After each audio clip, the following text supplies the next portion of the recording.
Welcome to the Confessions of the Eldest Daughter podcast, where firstborn quirks meet comedic perks. Now let's unpack this trauma. Welcome back to another episode of Confessions of the Eldest Daughter. My name is Keandra and I am the host. And today we have another guest. So go ahead and introduce yourself and let the people know who you are. What's up, y'all? My name is Crusade. For Keandra, she knows me as Charlene. But don't nobody else call me that. I am, wow, I'm a music manager. I have a clothing line as well, No Heart, No Hustle.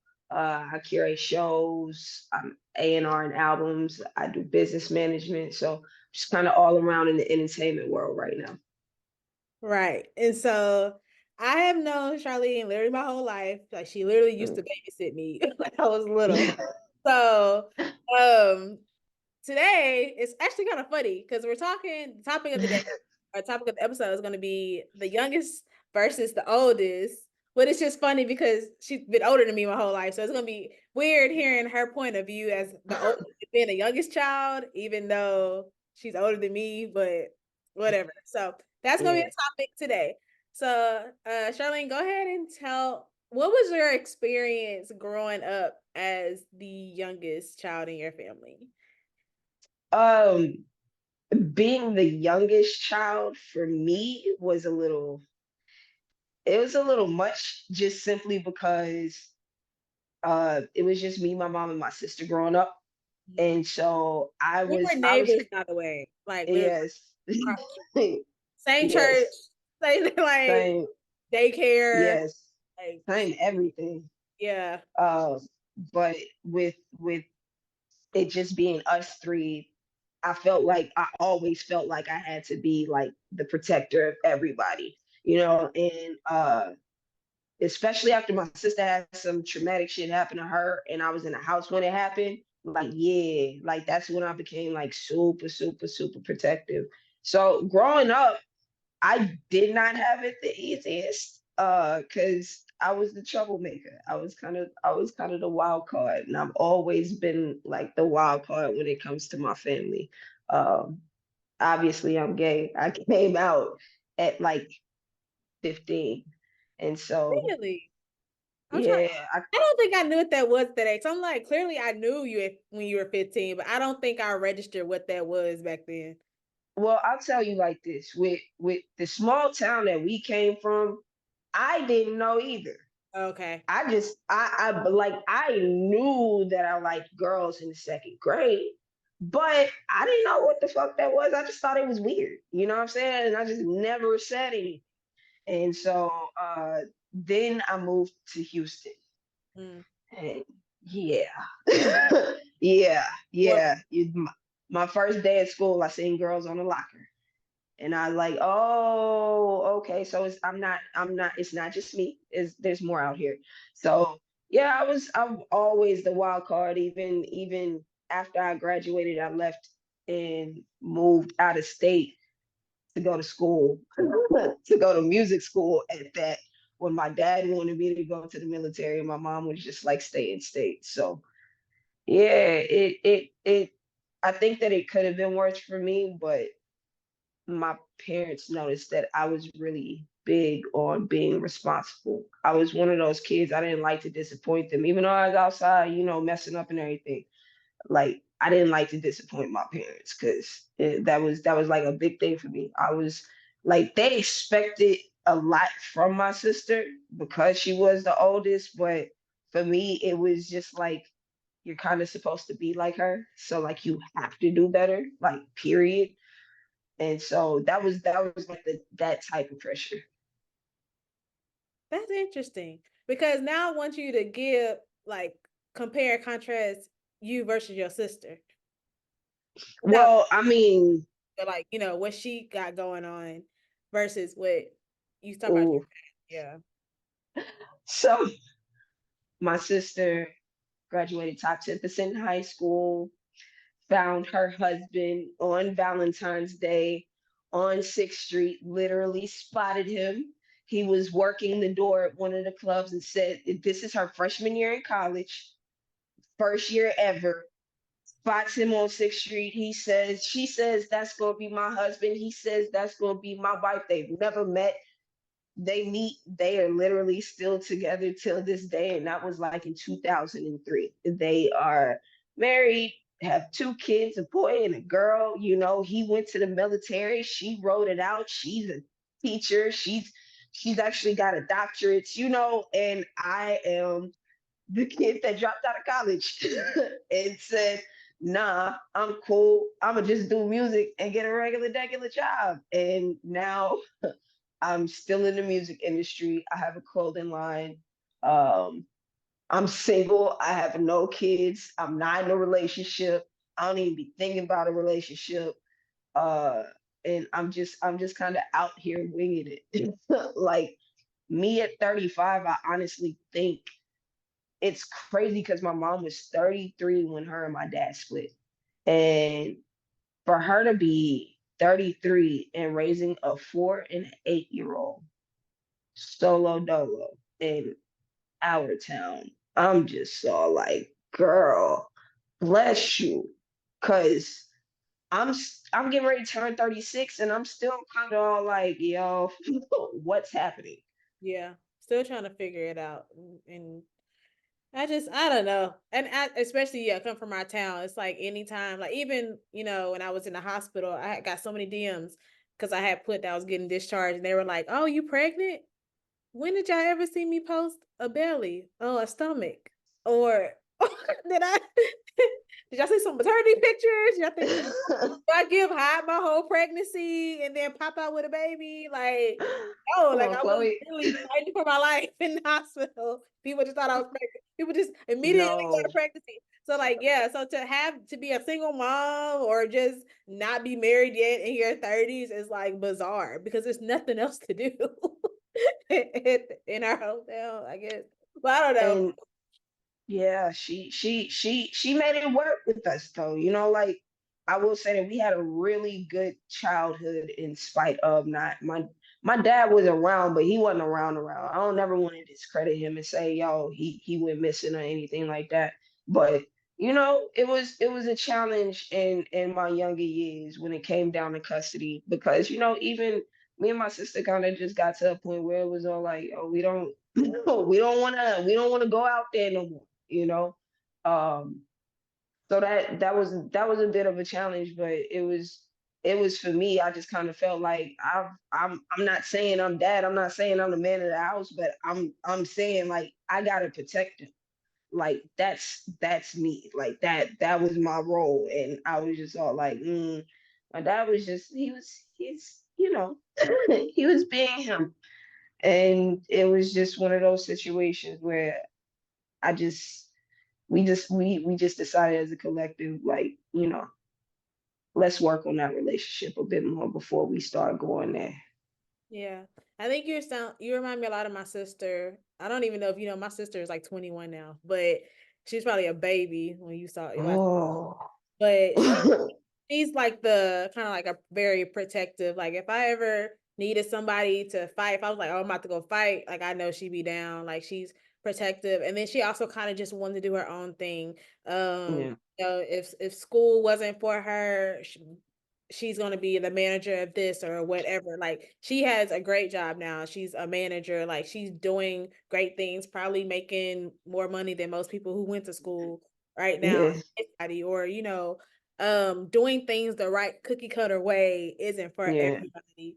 And I feel like as the oldest daughter, I'm kind of took like your sister's route. Like I went to college and I'll try teaching for a while, and I was coaching for a while, and now I'm working with special needs adults, and it's just like I'm tired of, and I feel like if I try to not really rebel, but if I do anything, I think like the whole people pleasing thing kind of kicks in, and it's just like, no, they're gonna be mad at you. Everyone's gonna hate you.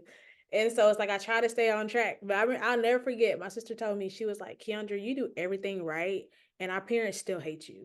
Not saying my parents hate me, but they love hey, her. Like my sister is definitely the favorite though. And she's the one who went, because y'all know my dad's a preacher. She's the one who went and got all the piercings and tattoos and everything, and all I have is my belly button pierced. And when I got my belly button pierced, it was World War III.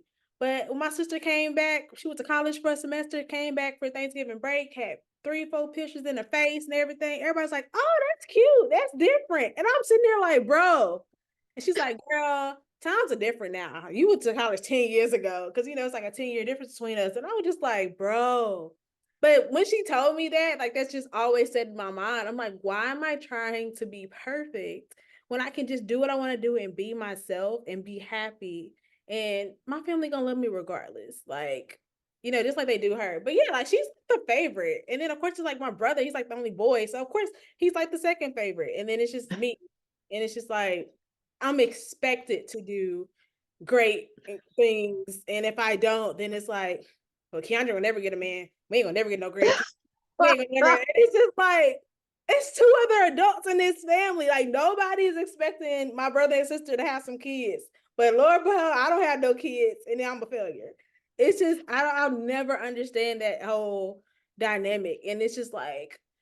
But anyways, so I say all that to say, with your experiences being the youngest child, how has that affected like your work life, your or like with your relationships, your romantic relationships? Like, how has that affected that? Well, for me, my parents, and especially because I don't have nobody, my parents are like really, really supportive. But they don't play about me. You know what I'm saying? So like if I take you around my parents and they hit me with the nod, you gotta go because they about to make my life hell. They gonna make my life hell. Like and because we like in my family, we got that energy where it can shift the room. Like we walk in and it's that if it's a bad day, the whole room gonna be able to feel just that radiation. And so if my mama don't like you, oh, oh, yeah, nah. So honestly, at this age, I've just kind of been like, I would like to give my parents, another grandchild before they up out of here. But you know, a lot of a lot what I do run into with dating is that I do wind up with the oldest, and Mm, it doesn't go well. It doesn't go well because but the thing is because they think they can big sister me, okay. or they're not in their head in the position to you know it's just not it's they're not grown. I'm trying to be politically correct about it, but they just not grown about like themselves. Like, and I date older women, so I'm dating 36, 37, 38, and it's like y'all are acting like I would perceive 27, 28 to be acting like still. Like, why are you not an adult? Why are you not understand accountability and you're the oldest child? Like, You want me what to is tell you why? that? I'm gonna tell you why. I'm gonna tell you why. When oldest daughters date, they need to date someone who uh our love language is like 9 times out of 10 is gonna be acts of service. They want to Mm. date someone who where they can turn their brain off and not have to always be that nurturing person for others. So when we date younger people or younger siblings who are used to having people do stuff for them, that's where we clash. Not saying that's your case, but every man I've dated who was a younger sibling, he wants to be babied all the time. But it's like, no, I never get to be babied. So the one time I want to be babied is gonna be when I'm in a relationship. And so I And think that's see, probably why. mm, Because mm, at least for me, at least it is with men. I don't know. But maybe that's my downfall though. Maybe that's my downfall because I'm the super caring one. I'm the one I want to give the affection. right. I'm the I cook. I excuse my language, y'all. I'm the dyke that does it all. You know what I'm saying? I cook, I clean. I'm the one. I'm going and get you flowers every week. I'm getting your car washed and detailed. I'm doing the small romantic gestures. Like I do it all so that you don't have to worry about that. And But so what do you sometimes, expect? And like, what do you expect from them though? Like, what's your you know love? what? And at this time, at 35, about to be 36, I am just now getting to the point of I'm the prize. You know what I'm saying? I'm just now getting to the point of, hey, you gotta want me back. You know what I'm Right. saying? Because I'm a giver, you know, because that's always been me. I've always been the person. Let me make sure that this person is straight, because I always was trying to make sure that my mom and my sister were taken care of. So there wasn't a man in the house. So if, like, let me make sure that I bought my mom and my sister and my niece flowers for Valentine's Day. But that's, they know it, they know I'm coming with that. You know what I'm saying? That's a regular thing. So for me, yeah, sometimes women get around me and it's a completely different like thing. Like now that they have somebody that's gonna do all of the nurturing and everything, well, let me bask in it and not do nothing at all. Right. I think sometimes women, we love people the way we want to be loved. And when it's not reciprocated, then that's when the problem is. I'll never forget, like, I was in a relationship and, like, he cheated, whatever. And I was like, I did this, this, and this, and this, and this for you. And he was like, I never asked you to do that. And I was like, excuse me? He was like, yeah, like all that stuff was great, but I never asked you to do that. And that's when it put things in Mm. perspective for me. I was like, wow, I was loving you the way I wanted you to love me and totally ignoring what it is. I don't know what else you could have wanted, but I also didn't ask. I just assumed. So I think, I mean, that could be a whole nother issue, a whole nother podcast topic, honestly. But okay, well, I hear you. I hear you. And hopefully, I mean, I feel like especially 'cause, it's Valentine's Day just passed, and it's so crazy. I didn't even tell my siblings I was in the hospital. I don't know even if they know or not.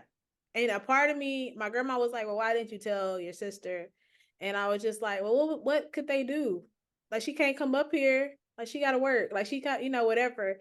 And she was just like, "Cause she should know, cause she's your sister." And for some reason, that didn't register to me. And I guess when I went up there to the hospital, the last time I was at the hospital for something else, like I had a surgery like 2 or 3 years ago, my emergency contact was my sister. And I was like, Mm. why did I put her as an emergency contact? And I was like, I must have been mad at my mama or my daddy or somebody, because 2 or 3 years ago, that girl was in high school. So what could she have done? But I say all that to say, it's so funny how, like, sometimes as older siblings, it's like we don't even see our our younger siblings, not as like adults, but as someone who could help us at a time of need, because we're so used to being that person for them. So when I hear you talk about, like, oh, like, you're a protector, you bought flowers for your siblings and your nieces and all of that, it's fun. It's nice to hear another point of view, because I don't even think, I mean, maybe my brother would do that. Like, my brother is protective when he's here, but for the most part, I remember fighting other people for them. Like, when we was in school, Oh. I seen somebody push my brother. I'm cheerleading, skirting all in the stands, fighting. Like, I've always just had that, like, mentality. Like, and I've always been this height. I've never grown. I've been this height since I was 11. Never grew. But in my mind, I'm 6'3". And so it's like, to hear, that's why I wanted to have this conversation, to hear someone who's younger who was like, no, I want to take care of my family too. And I take care of my family too. It's like a relief. And, like, maybe I need to talk to my siblings. They need to do better. I don't know. Because I Yeah, because that I sometimes, don't play. yeah, but I, my sister I don't play either. So maybe I just need to spend more time with her, because she don't play either. But it's just a big age gap. Maybe I and just have that's, experiences spend with her. more time with her. Spend more time with her, because honestly, me and my sister were not in the best place when she went to college. We're 4 years apart. You know, when we went to college and we moved and uh, you know, when I came out, she wrote me something, and it hurt. Yeah. It was a lot. And then one of her friends actually came out. Mm, And yeah, so, and it was a guy. And so, perspectives change. We start spending a lot more time together, and like we really like this. Like I don't play. But honestly, my first fight ever in life, I might have been in first and second grade. I might have even been in kindergarten, dog. My first fight, I somebody pushed my sister, Mm. and it's two twins, and I'm mobbing because hey, ain't nobody else here, and she'll go off. My sister got the mouth, but I don't like her being the scrappy one. You know what I'm saying? Like somebody gonna go down, I'll be all like, let it be me, dog. Like, no. So that's crazy. Like, and I'm the one, I have everybody's locations. You know what I'm saying? Like I can find everybody. I'm on everybody's emergency contact list. I'm the one that probably won't call if I go to the hospital because I'm like, I don't like it when y'all be worried about me, dog. Like, I don't like that shit. But for them, they know like my sister had surgery. I was with her literally every single day for like 2 weeks because she couldn't lift nothing. She could barely walk. I got up every morning and drove 20 minutes out, 20 minutes back. Sat there with her for hours every day. So, so that like, yeah, as the younger one, I've just always, I don't know, I've kind of been like the young older sister.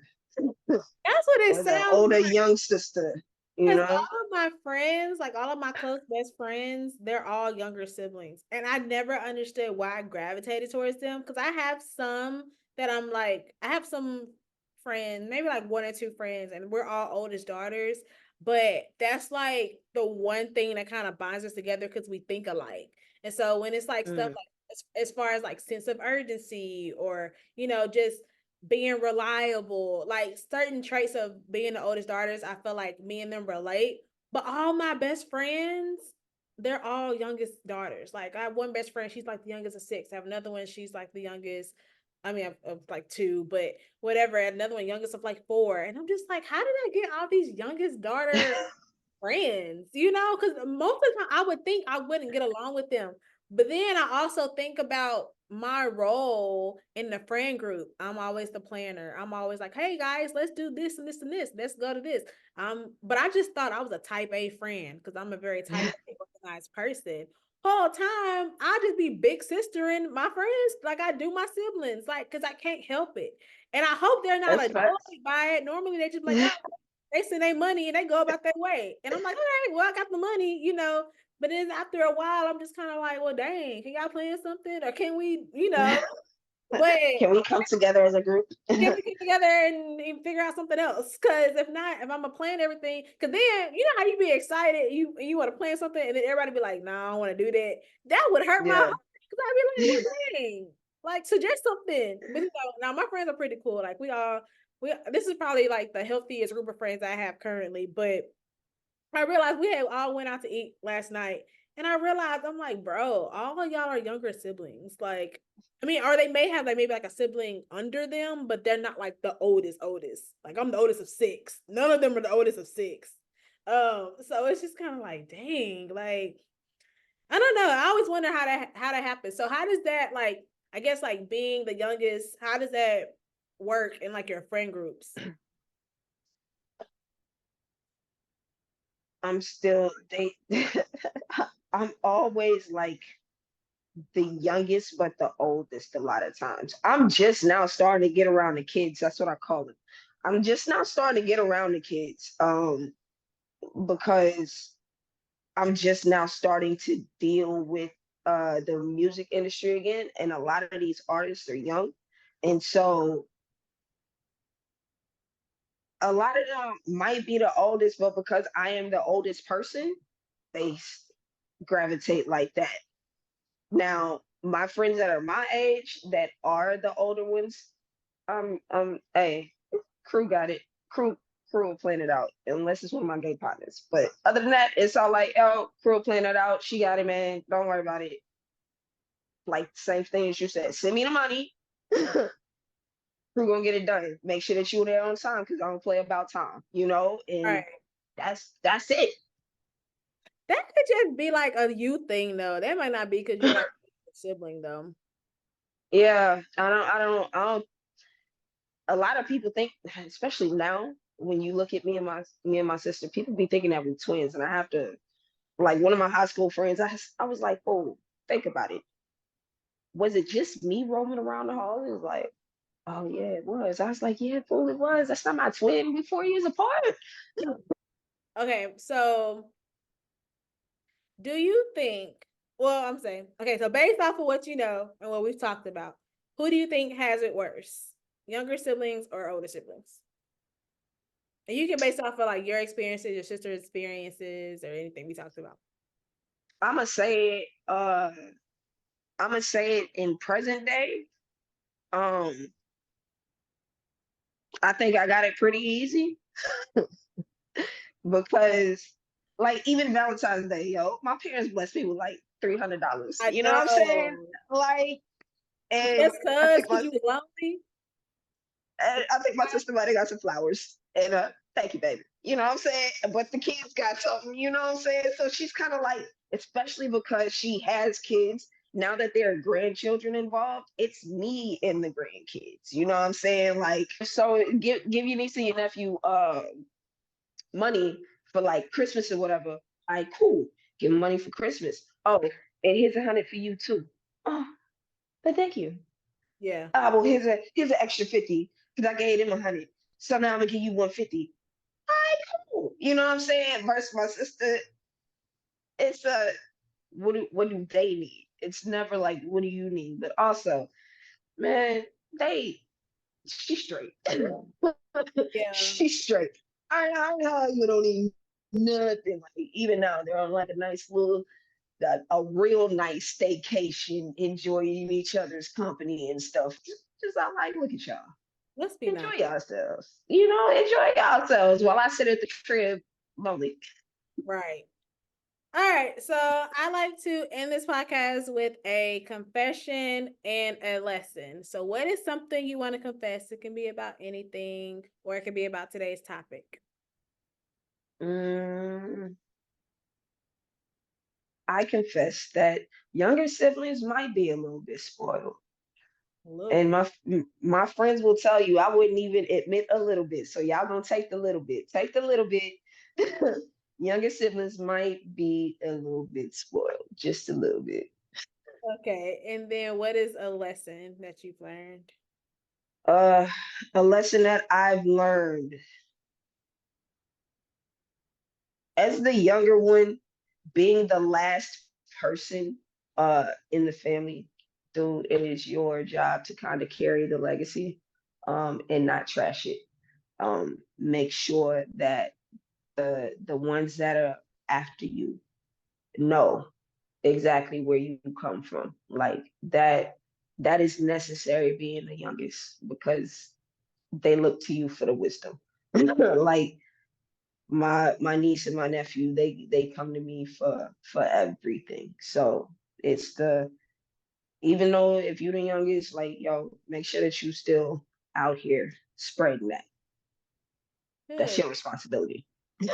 Right. I never even thought about that. Cause I mean, cause I always think about like my younger cousins and stuff, but they be looking at me like an auntie instead of like a cousin. But like as far as who's closer in age as I mean, is closer in age to them, they have like that better relationship because they're closer in age. So I can see that.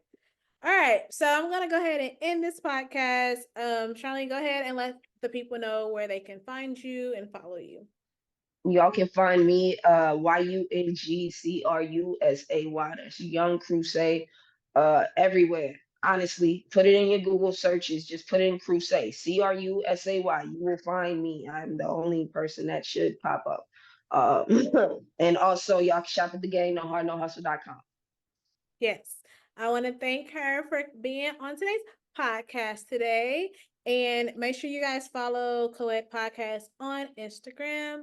And I will see you guys next week. Bye.